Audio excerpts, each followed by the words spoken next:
Good day, this is Professor Will, CBMD PhD. Today is Wednesday, May 13th, 2020. It is 2:09 and 14 seconds a.m. Eastern Standard Time, and this is a continuation of my Corona series. So let's get started here. The challenge of developing a safe and effective COVID-19 vaccine. Date, May 12th, 2020. Source, Baylor College of Medicine. Summary. Researchers have identified critical points to pay close attention to when designing and developing COVID-19 vaccines. The goal of a vaccine is to trigger a response that safely protects against an infection and/or burden of disease. While this is true for all vaccines, the steps leading to a safe and effective product can be different for each infection. In the case of COVID-19 caused by the virus SARS-CoV-2, researchers at Baylor College of Medicine and Texas Children's Hospital have found that vaccine design can face specific challenges and that vaccine development approaches require an understanding of how the immune system naturally responds to a specific infection, as well as how vaccines might trigger specific protective responses. The researchers are applying their years of experience developing vaccines for neglected tropical and emerging infectious disease, such as SARS and MERS, to develop a safe and effective COVID-19 vaccine. As we proceed with the designing and testing of vaccine candidates, we felt the need to collaborate with a clinical immunologist, who also is engaged in basic and translational research, so that together we can inform our vaccine development efforts and ensure we evaluate both the protective mechanisms and avoid inducing any undesirable immunological responses that have been associated with some respiratory viruses. Research publications are the result of an in-depth literature search and analysis that has informed our vaccine development strategy. We highlight experimental and clinical evidence showing some of the challenges toward the development of COVID-19 vaccines, what we know and what we don't know, and the critical points we should pay close attention to as we advance and evaluate our vaccine candidates. What does a protective response against COVID-19 look like? COVID-19 is a new disease, and while most of the evidence points to natural infection with the virus generating protective immunity, important gaps still remain. Researchers know, for instance, that the mechanism of protection most likely will need to rely on a robust antibody response with neutralizing capacity coupled with a balanced cellular response in cytokines or immune proteins. In recent studies, rhesus macaques infected with SARS-CoV-2 have shown to develop protective antibodies and resistance to reinfection. Previous studies from SARS-CoV in 2003 also showed that persistent antibody responses against the virus spike protein, the protein the virus uses to bind and invade a cell, and specifically against a part of the spike protein known as the receptor binding domain, supported immunity.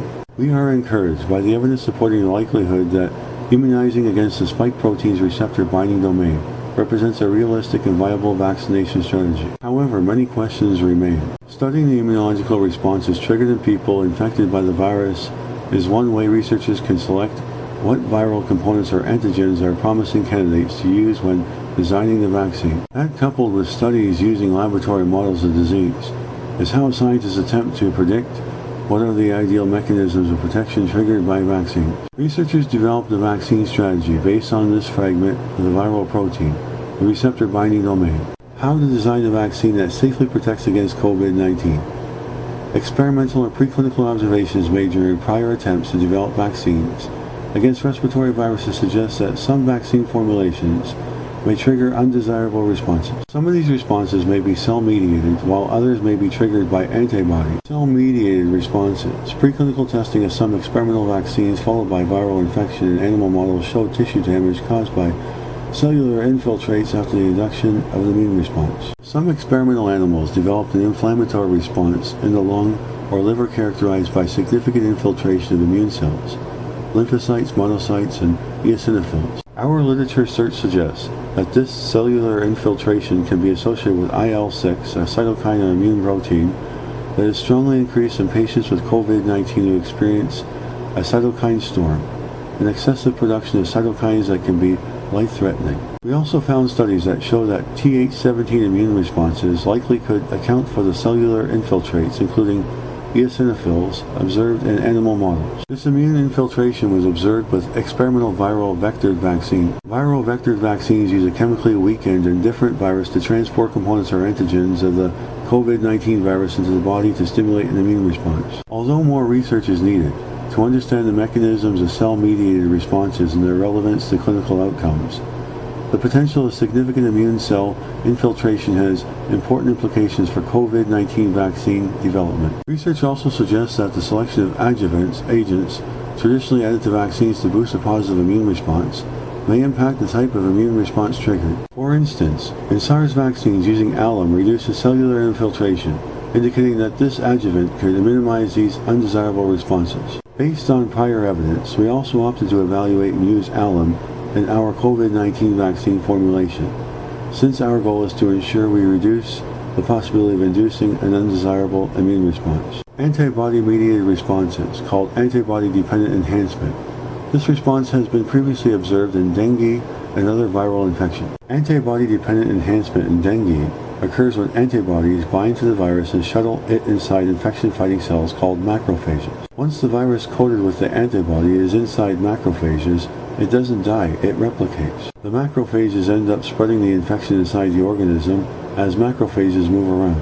Whether this phenomenon is relevant to human coronavirus infection is unclear. In laboratory experiments, antibody-dependent enhancement seems to occur with both non-neutralizing and neutralizing antibodies. For this reason, we selected the receptor binding domain of the virus. It excludes the epitopes or sections of viral proteins that might potentially induce antibody-dependent enhancement. We have not found any evidence that our vaccine triggers antibody-dependent enhancement in laboratory preclinical experiments. Experimental evidence suggests that our vaccine against the receptor binding domain leads to the neutralization of the virus. Researchers show that the receptor binding domain on alum is indeed a promising vaccine candidate. It can trigger an immune response that is protective and does not induce undesirable cellular immune responses. We are working to advance this approach into the clinic for phase 1 study. There are many challenges to overcome, but like never before, scientists around the world are working together to develop effective and affordable vaccines. We believe that we need to have many vaccine candidates, platforms, and trials, so we can evaluate as many vaccine options as possible to select the ones that are the most appropriate and prove to be the most effective and safe. We invested almost a decade of research to maximize immune protection and minimize or prevent immune enhancement. Ultimately, our goal is that these vaccines are made for the global population, accessible and affordable to all. Imaging reveals bowel abnormalities in patients with COVID-19. Date May 11, 2020. Source: Radiological Society of North America. Summary: patients with COVID-19 can have bowel abnormalities, including ischemia, according to a new study. Several studies have evaluated the chest imaging findings in COVID-19, which help improve understanding of how the disease affects the lungs. More recently, reports have documented that gastrointestinal symptoms, liver injury, and vascular findings are common in these patients. However, abdominal imaging findings have not yet been widely reported. Imaging findings may help physicians understand abdominal manifestations in patients with the infection. Therefore, the authors of this study set out to explore abdominal imaging findings in patients with COVID-19. The retrospective study included 412 patients consecutively admitted to a single quaternary care center from March 27 to April 10, 2020, who tested positive for severe acute respiratory syndrome coronavirus 2, SARS-CoV-2. The cohort included 241 men, 58.5%, and 171 women, 41.5%, with an average age of 57 years. Records showed that 17% of patients had cross-sectional abdominal imaging, including 44 ultrasounds, 42 CT scans, and 1 MRI. Bowel abnormalities were seen on 31% of CT scans, 3.2% of all patients, and were more frequent in intensive care unit ICU patients than other inpatients. Bowel findings included thickening and findings of ischemia such as pneumatosis, gas in the bowel wall, and portal venous gaps. Surgical correlation in 4 patients revealed unusual yellow discoloration of bowel in 3 of the patients, and bowel infarction, dead bowel, in 2 patients. We found bowel abnormalities on imaging in patients with COVID-19, more commonly in sicker patients who went to the ICU. 2 patients who had bowel resection. Pathology demonstrated ischemia with patchy necrosis, injury due to reduced arterial flow with patchy areas of cell death. Both had fibrin thrombi, blood clots, and submucosal arterioles, small arteries in the bowel wall, suggesting bowel ischemia in these patients might be caused by these small blood clots. Lung-based findings led to a diagnosis of COVID-19 in 1 patient who presented with abdominal symptoms only. Of right upper quadrant ultrasounds, 87% were performed for liver laboratory findings, and 54 demonstrated a dilated sludge-filled gallbladder suggestive of cholestasis or a decrease in bile flow. Some findings were typical of bowel ischemia, or dying bowel. In those who had surgery, we saw small vessel clots beside areas of dead bowel. Patients in the ICU can have bowel ischemia for other reasons, but we know COVID-19 can lead to clotting and small vessel injury, so bowel might also be affected by this. According to the researchers, possible explanations for the spectrum of bowel findings in patients with COVID-19 include direct viral infection, small vessel thrombosis, or non-inclusive mesenteric ischemia. ACE2 expression is most abundant in lung alveolar epithelial cells, enterocytes of small intestines, and vascular endothelium, suggesting that small bowel and vasculature may be susceptible to SARS-CoV-2 infection. The authors added that further studies are required to clarify the cause of bowel findings in patients with COVID-19 and to determine whether SARS-CoV-2 play a direct role in bowel or vascular injury. Our study is preliminary, and more work is needed to understand the cause of bowel findings in these patients. Good day, this is Professor Will, CBMD PhD on infectious disease and microbiology. Well, hope you enjoyed listening and have a great day.